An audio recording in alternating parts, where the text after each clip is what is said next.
జనరల్‌గా మీరు ఏ IT company తీసుకున్నా డిగ్రీ ఈజ్ ద క్వాలిఫికేషన్ అండి. ఇండియాలో హెచ్ఆర్ పాలసీస్ అలా ఉన్నాయి. బేసిక్‌గా మీరు ఏదో యూఎస్ వెళ్ళారనుకోండి, నాకు తెలుసండి ఒకతను 50 ఇయర్స్ వరకు అతను యూఎస్‌లో వాల్ పెయింటర్.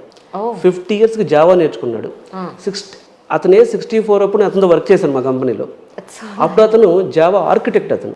ఓకే. కానీ ఇండియాలో ఇది మీరు ఊహించగలరా? కరెక్టే, ఊహించలేం.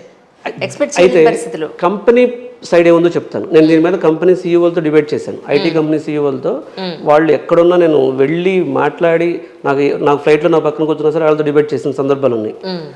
వాళ్ళతో నేను డిబేట్ చేసింది ఏంటంటే, నువ్వు ఎందుకు తీసుకోరా బాబు, మా దగ్గర 2015 పాస్ అవుట్ ఉన్నాడు, వాడు ఫ్రెషర్గా చేస్తానంటున్నాడు, వాడు నువ్వు ఎందుకు తీసుకోని అడిగాను నేను. వీళ్ళ వర్షన్ ఎలా ఉందంటే, ఈ అకాడమిక్స్లో ట్రాక్ లేనప్పుడు అది ఒక మెజర్మెంట్ కదా, అంటే అక్కడ ఏదో స్టాప్ ఉంది కదా అతనికి, అతను మేము ఎట్లా ట్రస్ట్ చేస్తాం అనే విధంగా వాళ్ళ డిస్కషన్స్ ఉన్నాయి. అయితే ఇప్పుడు కొన్ని అండి, ఇప్పుడు జోహో ఉంది, వాళ్ళు ఇంటర్లో నుంచి హైర్ చేస్తున్నారు, ఇంటర్ నుంచి. సో ఇంటర్మీడియట్ వాళ్ళనే 5 ఇయర్స్ వాళ్ళే డిగ్రీ ఇస్తారు. ఇట్లా హెచ్సిఎల్లో ఒక ప్రోగ్రామ్ ఉంది. అయితే హానెస్ట్గా చెప్పాలంటే ప్రజెంట్ ఉన్న దానిలో ఇండియన్ హెచ్ఆర్ పాలసీస్ ప్రకారం వీళ్ళు ఏదైనా స్టార్టప్లో వెళ్ళాలి, లేదా జోహో లాగా ఏదైనా 5 ఇయర్స్ డిగ్రీ ఉంటే ఓకే, కానీ హెచ్ఆర్ పాలసీస్ మాత్రం దానికి ఎలా లేవండి. రైట్. అంటే ఇందాక మనం మాట్లాడుకున్నట్టు మీకే ఒక సాఫ్ట్వేర్ కంపెనీ ఉంది యాక్చువల్గా. ఎవరైతే ఫ్రెషర్స్ వాళ్ళ ఎక్స్పీరియన్స్ కోసం ఒక చోట చేయాలి, ఇక్కడ కొంత ఎక్స్పీరియన్స్ గెయిన్ చేయాలి, కొంత నాలెడ్జ్ తెలుసుకోవాలి, ప్రాక్టికల్ ఎక్స్పీరియన్స్ మనకు కావాలి, ఇట్ కౌంట్ అవుతుంది ఫ్యూచర్లో అన్నది. సో మీరే ఒక అవకాశం ఇచ్చే ఛాన్స్ ఉందా? ఇప్పుడు అగైన్ మా దగ్గర మాకు ఒక ఐటీ కంపెనీ, మా ఐటీ కంపెనీ అనేది ఫస్ట్ ఆఫ్ ఆల్ మాదంతా పెద్దది కాదండి. అంటే వీ హ్యావ్ లిమిటెడ్ రిసోర్సెస్. మా దగ్గర 100 పీపుల్ వర్క్ చేస్తున్నారు, నెంబర్ 1. రెండవది ఏంటంటే, మాదైనా ఎవరిదైనా సరే అగైన్ క్వాలిఫికేషన్, ఏ స్టార్టప్ క్వాలిఫికేషన్ పట్టించుకోదండి. క్వాలిఫికేషన్ పట్టించుకునే స్టార్టప్స్ తక్కువ.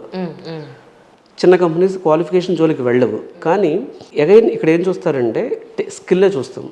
స్కిల్, వాడి ఫ్లెక్సిబిలిటీ, సో వాడు ఎంతకాలం మాతో ఉంటాడు. ఎందుకంటే ఒకసారి క్లయింట్కి అసైన్ చేసిన తర్వాత ఆ క్లయింట్తో అతని జర్నీ అనేది ఇంపార్టెంట్ మాకు. ఎగ్జాక్ట్లీ. సో అట్రిషన్ రేట్ చూసుకోవాలి. కాబట్టి మాదైనా వేరే చోటైనా సరే మెయిన్ మేము చూసేది ఏంటంటే స్కిల్ ఉందా, ప్లస్ అతను ఫ్లెక్సిబుల్గా ఉన్నాడా. ఇప్పుడు మాకు యూఎస్ క్లయింట్స్ ఉన్నారనుకోండి, వాడు వేరే టైమింగ్స్లో వర్క్ చేయాలి. సో అతను ఫ్లెక్సిబిలిటీ. ఇంకో పాయింట్, లాస్ట్ ఇంపార్టెంట్ పాయింట్ ఏంటంటే కంటిన్యూస్ లెర్నింగ్ మైండ్ సెట్ ఉందా. నన్ను జావాలో తీసుకున్నారు, ఇప్పుడు ఎందుకు మీరు ఏలో వర్క్ చేయమంటున్నారంటే సెట్ అవుతుంది. లేదా ఇప్పుడు నేను అప్గ్రేడ్ అవ్వాలంటే అబ్బా మళ్ళీ చదవాలా, మళ్ళీ నేర్చుకోవాలా, ఇది కుదరదు ప్రస్తుతం ఉన్న ప్రపంచంలో. That's amazing sir. బట్ ఏమైనప్పటికీ ఒకటి హోప్ ఏంటంటే, ఇందాక మనం అనుకున్నట్టుగా గవర్నమెంట్ ఉద్యోగాల కోసం, ఈ కాంపిటేటివ్ ఎగ్జామ్స్ కోసం సంవత్సరాల తరబడి వెయిట్ చేసి రాలేదని బాధపడడం కన్నా, ఫస్ట్ ఏదో ఒక స్కిల్ చేతిలో మనం నేర్చుకుని ఇమ్మీడియట్గా వాళ్ళ కాళ్ళ మీద వాళ్ళు నిలబడి ఎంతో కొంత ఇన్కమ్ సోర్స్ తోటి, ఈవెన్ వాళ్ళ తర్వాత కూడా ప్రాక్టికల్గా వాళ్ళ గవర్నమెంట్ ఏమంటారు కాంపిటేటివ్ ఎగ్జామ్స్ రాసుకోవచ్చు కూడా. బట్ కానీ ఇన్కమ్ లేకుండా చాలా ఏళ్ల పాటు వెయిట్ చేసి ఎండ్ ఆఫ్ ది డే ఇంత ఏజ్ అయిపోయింది, ఏమీ సాధించలేదు, అయ్యో కనీసం ఇన్కమ్ లేదు అన్న పాయింట్లో బాధపడకుండా ఇది ఒక మంచి అవకాశం. సాధించడం కాదండి, సాధించడం పక్కన పెట్టండి. నేను ఒక 2 days బ్యాక్ ఈనాడు పేపర్లో చూశాను నేను. పాపం ఒక అతను బీటెక్ అయిపోయి జాబ్ రావట్లేదని సూసైడ్ చేసుకున్నాడు. ఇప్పుడు ఇప్పుడు రైతులు ప్రాబ్లం ఫేస్ చేస్తారని మాట్లాడతారు, కానీ యూత్ ఫేస్ చేసే ప్రాబ్లమ్స్ గురించి చాలా తక్కువ మాట్లాడతారు. ఎందుకు మాట్లాడతారంటే అది ప్రాబ్లం పాలిటిక్స్కే కాబట్టి. అవును అవును, కరెక్ట్ కరెక్ట్. ఇప్పుడు యూత్ చాలా మంది స్ట్రగుల్ అవుతున్నారు. ఎందుకు స్ట్రగుల్ అవుతున్నారంటే చాలా రీజన్స్ ఉంటాయి. ఇప్పుడు నేను అంటే that is not my topic, కానీ వన్ ఆఫ్ ద రీజన్ ఏంటంటే నువ్వు గవర్నమెంట్ జాబ్ కొడితేనే ప్రయోజకుడు అవుతావు ఒకటి. 2, నువ్వు సాఫ్ట్వేర్కి ఫిట్ అవ్వను, లేదా సాఫ్ట్వేర్లో మార్కెట్ లేదు, రెసిషన్ వచ్చింది, అసలు సాఫ్ట్వేర్ ఇండస్ట్రీ వెళ్ళిపోతుందని పెద్ద పెద్ద ఆర్టికల్స్, పెద్ద ట్రస్టెడ్ మీడియా నుంచే పెద్ద ఆర్టికల్స్ వస్తే వాడు ఏమనుకుంటాడు, ఇటు గవర్నమెంట్ జాబు దారులు మూసుకుపోయి ఐటీలోనే జాబులు లేవు, మరి ఏం చేయాలి వాడు. ఇంకో పాయింట్ చెప్తాను. ఒక ఇష్యూ వచ్చింది ఆ నోటీస్కి, ఏంటంటే క్యాంపస్ సెలక్షన్కి వెళ్ళి ఒక పెద్ద కంపెనీ ఆఫర్ లెటర్ ఇచ్చి 1 year వరకు తీసుకోలేదు.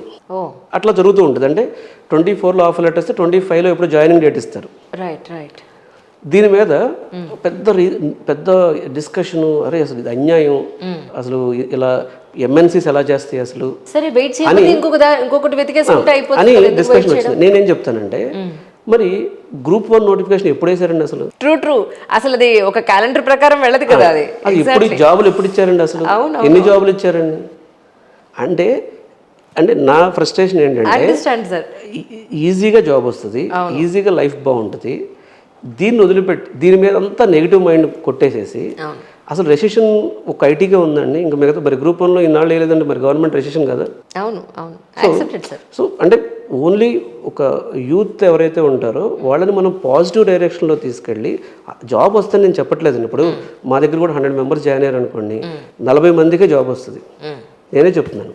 40 మందికి మించి ఇప్పుడు చాలామంది మన స్టూడెంట్ వచ్చి అడుగుతాడు, డెమోలో అడుగుతాడు, ఏమని 100% జాబ్ గ్యారంటీ ఇస్తారా సార్ అంటాడు. సార్ ఈ విషయంలో నేను ఒక పాయింట్ చెప్తాను సార్. ఇప్పుడు ఒకే క్లాస్ రూమ్లో 60 మందో 30 మందో ఉంటారు. ఫస్ట్ వచ్చేవాళ్ళు, సెకండ్ వచ్చేవాళ్ళు, థర్డ్ వచ్చేవాళ్ళు, లేదా టాప్ 10 వచ్చేవాళ్ళు ఎంతమంది ఉంటారు? మిగతా వాళ్ళందరికీ ఎందుకు రావట్లేదు అంటే వాళ్ళు నేర్చుకోవట్లేదు. అందరికీ అదే బుర్ర, అదే కాళ్ళు, అదే చేతులు, అదే కళ్ళు, వాళ్ళు ఎంతవరకు దాన్ని యూటిలైజ్ చేసుకుంటున్నారు అదే మ్యాటర్ ఇక్కడ అల్టిమేట్లీ. కరెక్ట్ అండి. ఇప్పుడు 100% జాబ్ గ్యారంటీ ఇస్తారని అడుగుతారు నన్ను. నేనేం చెప్తానంటే, దేవుడు ఇచ్చాడు నీకు 100% జాబ్ గ్యారంటీ? 1. 2, నువ్వు కాలేజ్కి ఎన్ని డబ్బులు కట్టావు, ఎన్ని లక్షలు కట్టావు, కాలేజ్ ఇచ్చిందా నీకు జాబ్ గ్యారంటీ? అడిగావు నువ్వు వెళ్ళి? అంటే ఇది మనం ఇది మోసం అట్లా. అంటే first of all 100% job guarantee అన్న మైండ్ సెట్లోకి వెళ్ళనివ్వకూడదు. నువ్వు వర్క్ చేయాలి, నువ్వు వర్క్ చేస్తే, నువ్వు హార్డ్ వర్క్ చేస్తే దాన్ని బట్టి నీకు ఆపర్చునిటీస్ క్రియేట్ అవుతాయి. ఇప్పుడు నేను ఒక 17 years ఐటీ జాబ్ చేశానండి. నేను ఒక ట్రైనింగ్ ఇన్స్టిట్యూట్ పెట్టుకున్నాను, లేకపోతే నాకు ఇంత ఎక్స్పీరియన్స్ ఉంది, మేము ఇంత టర్న్ ఓవర్ చేస్తున్నాం, ఇలా ఉన్నాను నేను. ఇప్పుడు తెలంగాణ ముఖ్యమంత్రి శ్రీ రేవంత్ రెడ్డి గారు 17 సంవత్సరాలు ముఖ్యమంత్రి అయ్యాను. నేను 17 ఏళ్ళు కష్టపడ్డా, ఆయన 17 ఏళ్ళు కష్టపడ్డాడు. అంటే నేనేం చెప్తున్నానంటే, ఎవరైనా జాబ్ తెచ్చుకోవటం, గ్రో అవ్వటం అనేది మన ప్యాషన్ బట్టి, మనం సెలెక్ట్ చేసుకున్న ఫీల్డ్ని బట్టి, మనం ముందుకెళ్ళాలనే ఆలోచనలను బట్టి, మనం చేసే హార్డ్ వర్క్ని బట్టి ఉంటాయి. Yes true sir. ఏమైనప్పటికీ ఉద్యోగాలు లేదని సూసైడ్ చేసుకోకండి. ఇంకొక దారి ఏమనుందో వెతికితే ఇలాంటి సాఫ్ట్వేర్ కంపెనీలు ఎన్నో ఉన్నాయి. మంచి కోర్స్ నేర్చుకుని మంచి ఉద్యోగంలో సెటిల్ అయ్యే అవకాశాలు ఉన్నాయి. మనసుంటే మార్గం ఉంటుంది. ఒక దారి క్లోజ్ అయిపోయింది అని అంటే ఇంకొక మంచి దారి మనకి, ఇంకొక ద్వారం తెరిచే ఉన్నది అన్నట్టుగా. సో ఆ దారి ఎప్పుడు మనకు ఓపెన్ ఉంటుంది. సో డిసప్పాయింట్ అవ్వకుండా, గివప్ ఇవ్వకుండా మీ లైఫ్ని చక్కగా ప్లాన్ చేసుకోండి. Thank you so much sir భక్తి గారు, once again thank you so much.